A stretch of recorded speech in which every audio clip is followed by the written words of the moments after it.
民间有一个说法，如果美国出动了1艘航母，那往往代表着警告；如果出动了双航母，则意味着要真的动手了。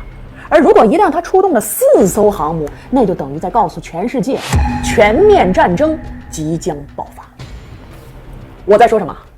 前几天的美国正准备派出第3艘航母正式进驻中东，种种信号都在表明这世界局势已经越来越紧张了。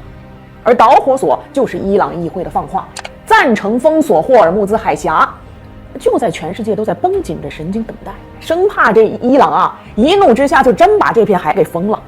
好在川普踩下了急刹车，他搞了个临时停火协议，伊朗先停12个小时，以色列再跟上12个小时，凑满24小时，暂时宣布停战。可是明眼人都知道这一切只是缓兵之计。而且现在全球的关注点其实压根儿不在这场战争本身，而是这重要的霍尔木兹海峡。这也是双方愿意暂时停火的一个非常重要的原因。上期视频我跟咱们分享过这以伊冲突背后的经济原因。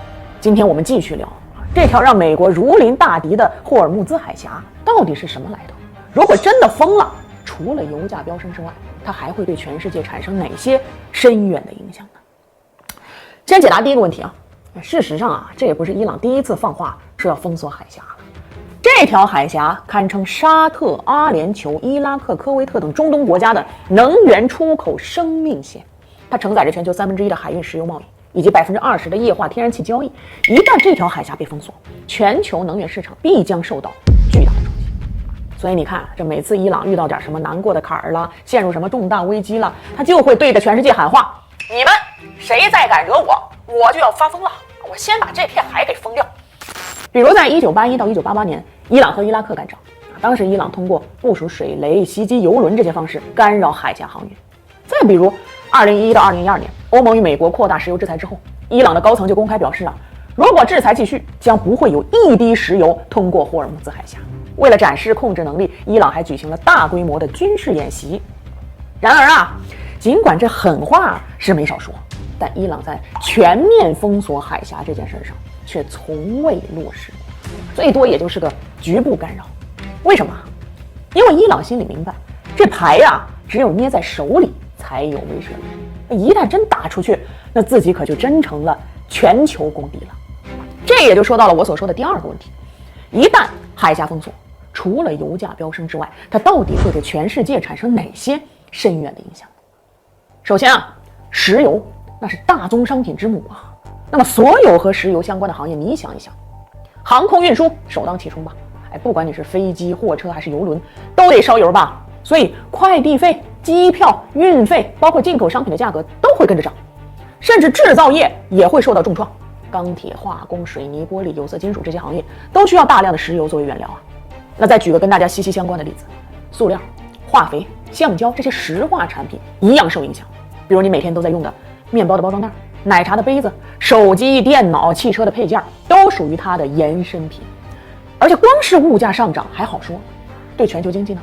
像沙特、阿联酋、科威特、卡塔尔、巴林这些国家，他们的经济是完全依赖石油出口的。